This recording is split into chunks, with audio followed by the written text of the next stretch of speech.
Hello everyone. आज हम लोग क्लास 8 का ज्योग्राफी का चैप्टर नंबर 4 कृषि यानी एग्रीकल्चर के बारे में पढ़ेंगे। अब तक हम लोगों ने क्लास 8 का 3 चैप्टर तक समाप्त कर दिया ना। आज हम लोग 4 चैप्टर पढ़ेंगे कृषि के बारे में। तो चलिए क्लास स्टार्ट करते हैं।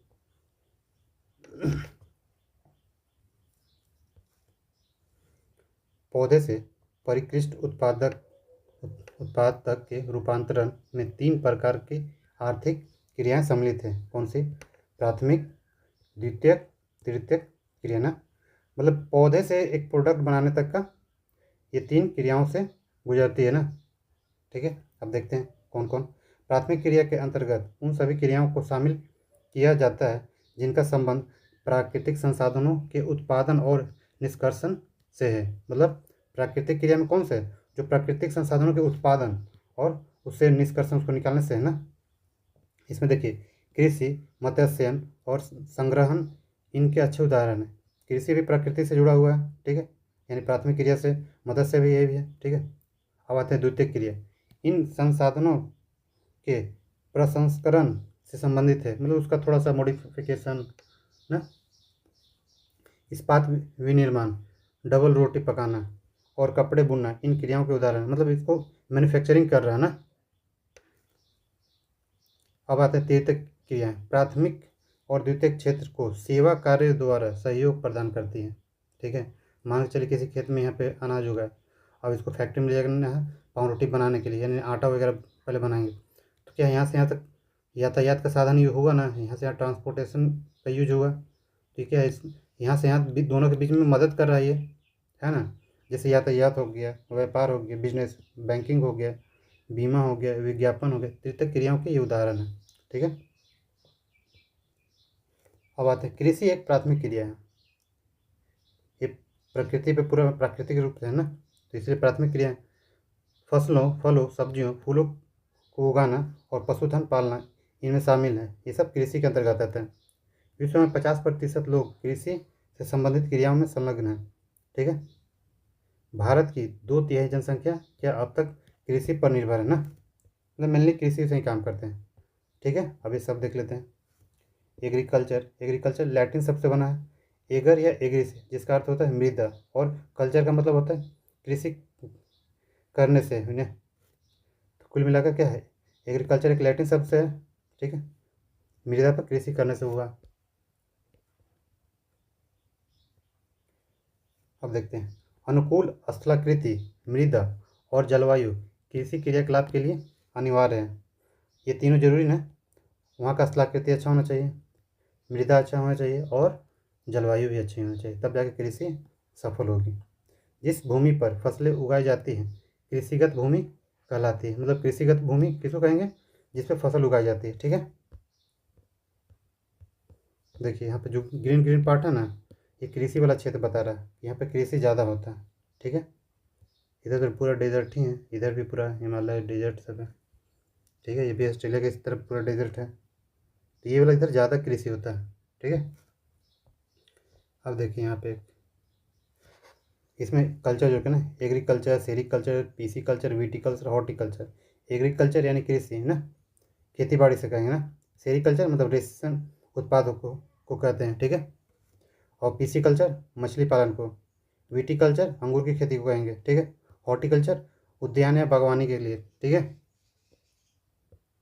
अब आता है कृषि तंत्र। कृषि या खेती को एक तंत्र के रूप में देखा जा सकता है ना। इसके महत्वपूर्ण निवेश क्या है? बीज, उर्वरक, मशीनरी और श्रमिक है ना। जुताई, बुआई, सिंचाई, निराई और कटाई इसकी कुछ संक्रियाएं हैं। इस तंत्र के निर्गतों के अंतर्गत फसल, ऊन, डेयरी और कुक्कुट उत्पाद आते हैं ना। अब इसमें देखते हैं पिक्चर के माध्यम से कृषिगत भूमि की कृषि पद्धति। जैसे निवेश, निवेश में क्या कि मशीन लगा, बीज वगैरह, रसायन वगैरह ना। प्रक्रम, इन्हें ये इन्वेस्टमेंट हो गया, ये प्रोसेस हो गया। प्रोसेस में क्या, जुताई, बुआई, छिड़काव हो गया, ठीक है। अब जो आउटकम लिख रहा क्या, फसल के रूप में लिख रहा ना, ठीक है। वहीं यहाँ पे देखेंगे भौतिक एवं मानवीय कृषि निवेश। भौतिक में क्या हो, सूर्य प्रकाश हो गया, वर्षा हो गया, मृदा हो गया, ढाल हो गया, तापमान हो गया, सब भौतिक निवेश हो गया। वही मानवीय निवेश में भंडारण, श्रम, मशीनरी, रसायन हो गए। ठीक है,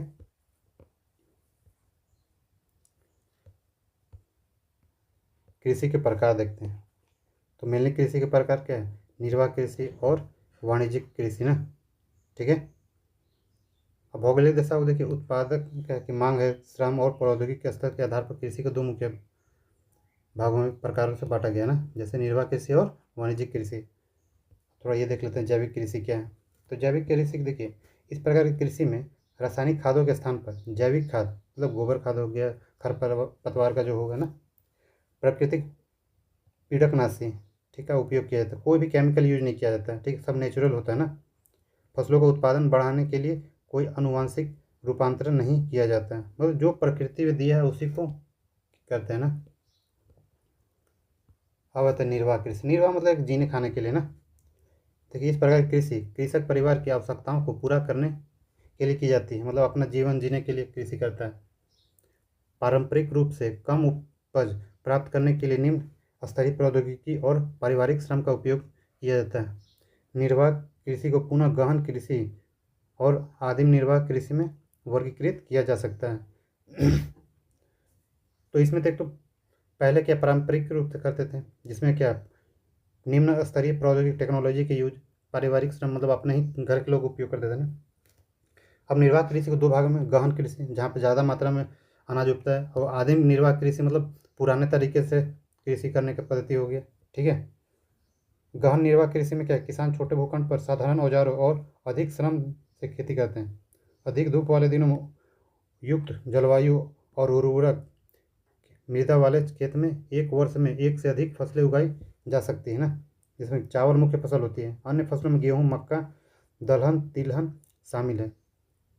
गहन कृषि, गहन निर्वाह कृषि क्या है, दक्षिणी और दक्षिण पूर्वी एवं पूर्वी एशिया में सघन जनसंख्या वाले मानसूनी प्रदेशों में प्रचलित है, मतलब इंडिया में भी प्रचलित है। ठीक है, अब आता है आदिम निर्वाह कृषि में स्थानांतरित कृषि और चलवासी क्या है, पशुचारण शामिल है, मतलब आदिम तरीके से ना। स्थानांतरित कृषि भी है, इसी में अंतर्गत आता है, चलवासी पशुचारण हो गया। ठीक है,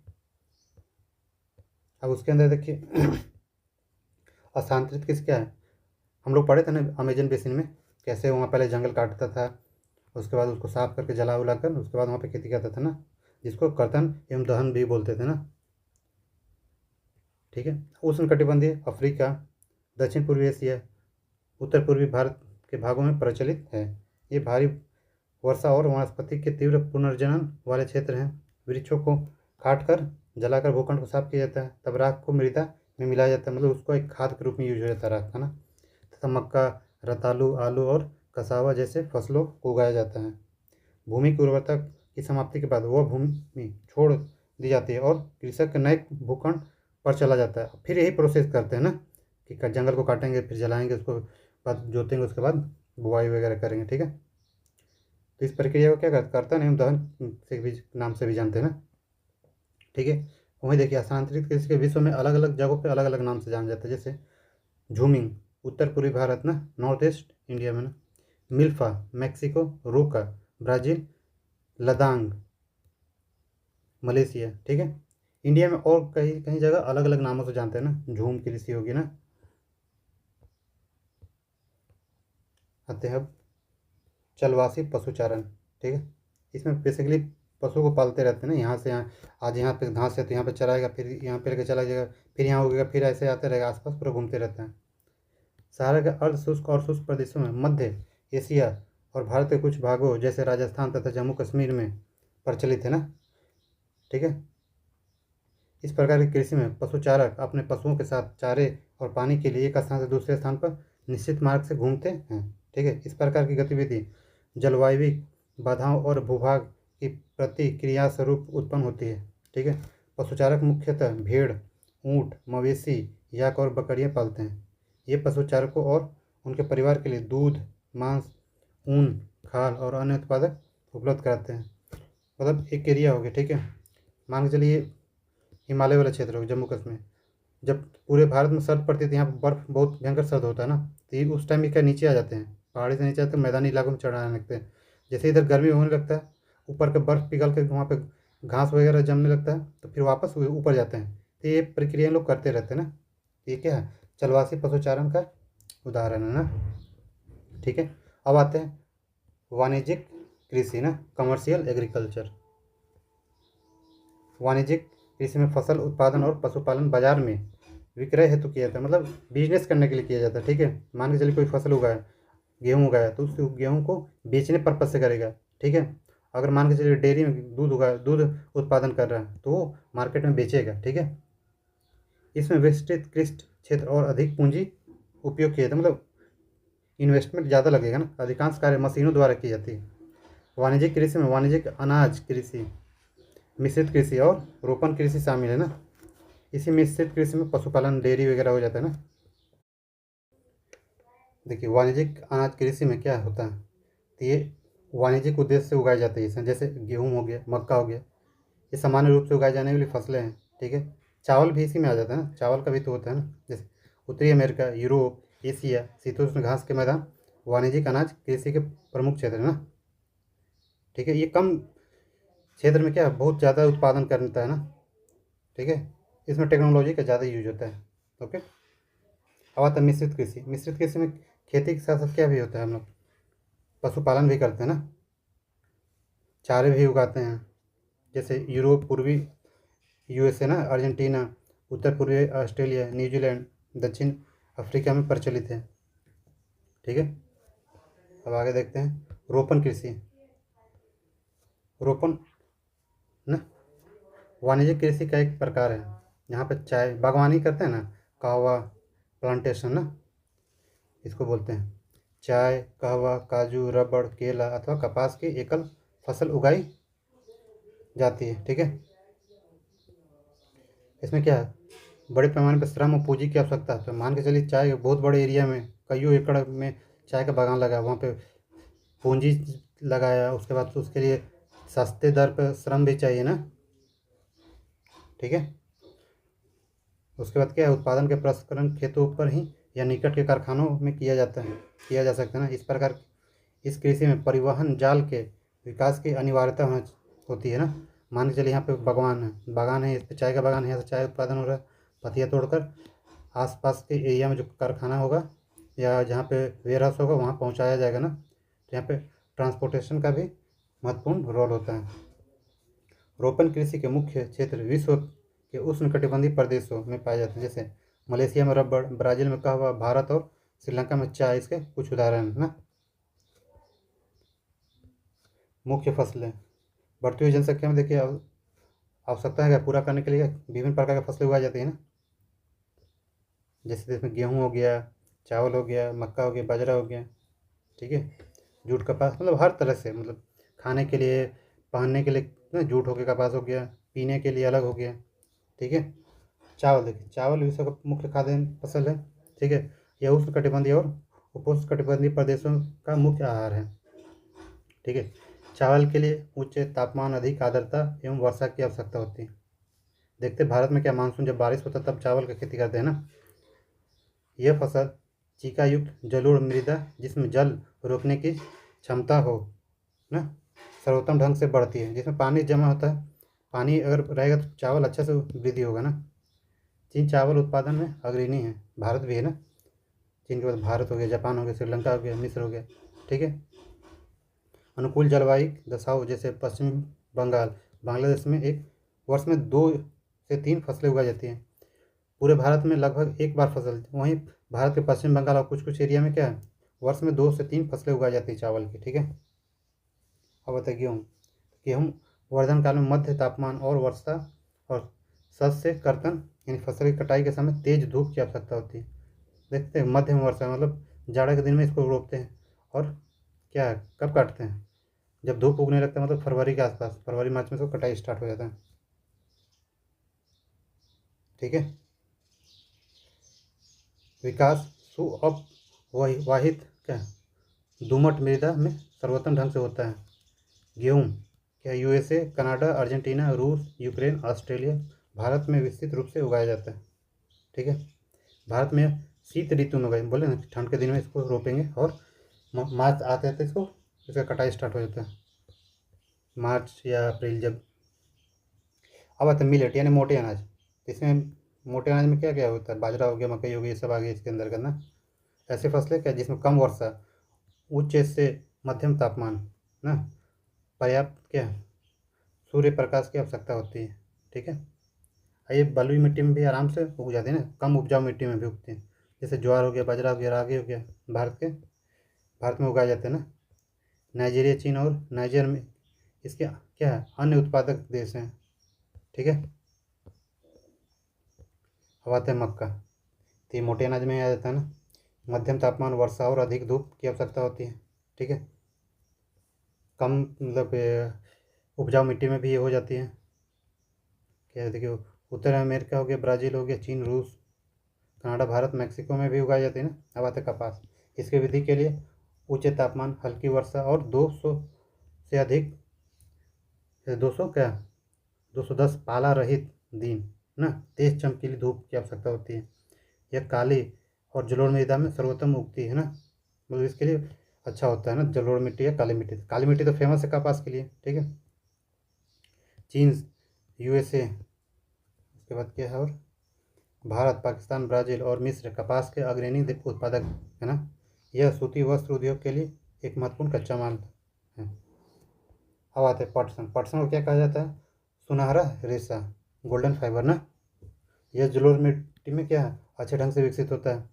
उच्च तापमान चाहिए, भारी वर्षा चाहिए, आर्द्र जलवायु की आवश्यकता होती है इसके लिए। ठीक है, फसल क्या है उष्ण कटिबंधीय क्षेत्रों में उगाई जाती है ना। भारत और बांग्लादेश पटसन के लिए फेमस है।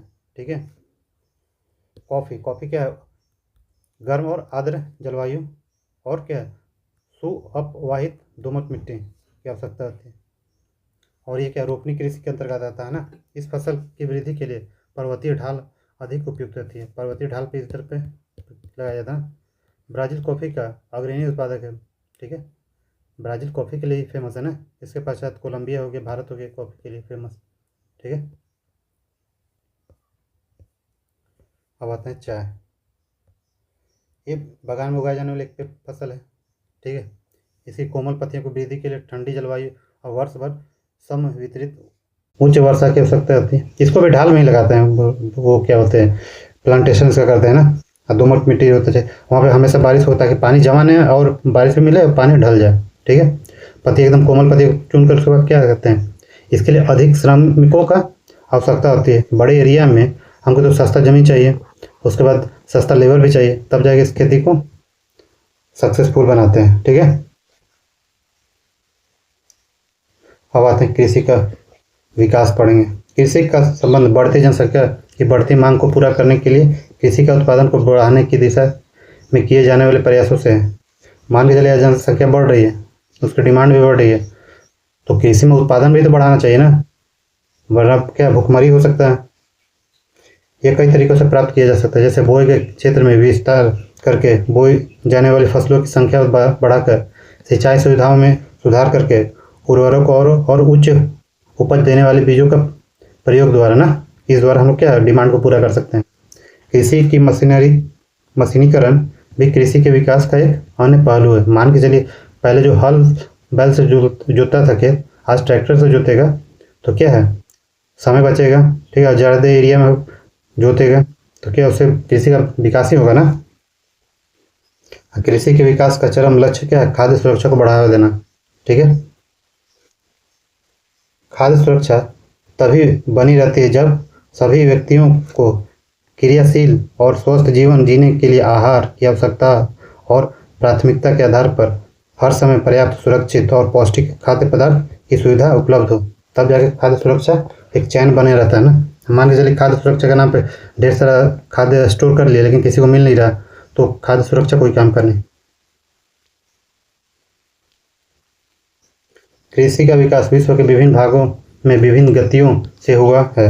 अधिक जनसंख्या वाले विकासशील देशों में अधिकतर क्या गहन कृषि करते हैं ना, जहाँ छोटी जोतों का सामान्यतः जीविकोपार्जन के लिए फसलें उगाई जाती है। मान के चलिए छोटा जमीन, कम जमीन है तो अपना जीने खाने के लिए नहीं फसल उगाएगा ना। बड़ी जोतों क्या व्यापारिक कमर्शियल यूज के लिए करेगा ना, वहाँ पे अलग अलग तरह से कृषि करेगा जो मार्केट के लिए या अपना खुद बिजनेस के लिए प्रॉफिट ज़्यादा हो, जैसे यूएसए के लोग करते हैं, कनाडा और ऑस्ट्रेलिया में। ठीक है, और हम लोग देखते हैं भारत का एक फॉर्म और ऑस्ट्रेलिया का फॉर्म, अमेरिका का फॉर्म देखेंगे। ठीक है, देखिए उत्तर प्रदेश के गाजीपुर के आदिलाबाद का एक छोटा सा गांव है, वहाँ का देखते हैं क्या है। मेन बेसिकली देखिए यहाँ बताया गया कि भारत का खेती है ज़्यादातर हम लोग क्या पुराने पद्धति के हिसाब से करते हैं ना, और जीवन निर्वाह कृषि करते हैं। जब सब कुछ बचने के बाद उसके बाद हम लोग क्या वाणिज्यिक कृषि करते हैं ना। और भारतीय कृषि किस पे डिपेंडेंट है? मानसून पर। मान के चलिए जहाँ पे मानसून के साथ साथ अगर सिंचाई का साधन है तब वहाँ पे कृषि और ज़्यादा डेवलप्ड है। जैसे पंजाब वाला, उत्तर प्रदेश का उत्तरी भाग वाला, ये सब क्या है, वहाँ पे सिंचाई के लिए साधन है जहाँ पे आपकी कृषि अच्छे होते हैं ना। वहीं अमेरिका में क्या है, एक तो अमेरिका में जोतों का आकार बहुत बड़ा है। भारत में मान के चलिए किसी के पास 1 एकड़ की ज़मीन है, किसी एक इंसान के पास, वो भी बहुत अमीर होगा तब। वहीं यूएसए में कोई नॉर्मल आदमी के पास कई सौ एकड़ में ज़मीन होगा। ठीक है ना। अब बेसिकली भारत की जनसंख्या बहुत ज़्यादा है, अमेरिका की जनसंख्या बहुत कम है, ये भी डिपेंड रहता है ना। जिस कारण अमेरिका का क्या देखें आकार, देखिए 250 हेक्टेयर होता है एक प्रारंभिक फार्म का आकार। तो वहाँ पर मान के चलिए 250 हेक्टेयर में है, खेती बहुत अच्छे तरीके से करेगा कोई इंसान, किसान भी ना। मान लीजिए सोयाबीन, मक्का, सोयाबीन, गेहूँ, चुकंदर यहाँ क्या उगाई जाने वाली महत्वपूर्ण फसलें। यूएसए के क्या है, मध्य पश्चिम स्थित आयोवा राज्य के किसान जो होरन के पास 300 हेक्टेयर भूमि है ना, जैविक खेती करेगा इन लोग, इतना इतना ज़मीन है तो अच्छे से है ना उसमें। और इन लोग मशीन का ज़्यादा यूज करते हैं, अच्छे बीज का इस्तेमाल करेगा, जिस कारण क्या होगा फसल ज़्यादा उगती है ना। ये सारे डिपेंड करते हैं कृषि पे ना। मतलब एक तो कृषि में सबसे इम्पोर्टेंट हो गया जोत का आकार, मतलब खेत का आकार हो गया ना। आकार छोटा है बड़ा है, अगर मान के चलिए ज़्यादा खेत है तभी तो ज़्यादा खेती कीजिएगा, कम ही खेती है तो अपने जीने खाने के लिए कीजिएगा। वहीं अमेरिका में ज़्यादा खेत है सबके पास, जिस कारण वहाँ पे खेती कमर्शलाइजेशन हो चुका है। अब आते हैं ऑब्जेक्टिव इस चैप्टर का।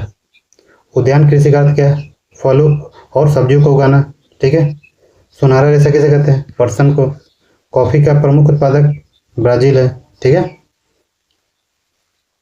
तो इस तरह से ये चैप्टर समाप्त होता है। मिलते हैं अब नेक्स्ट चैप्टर में।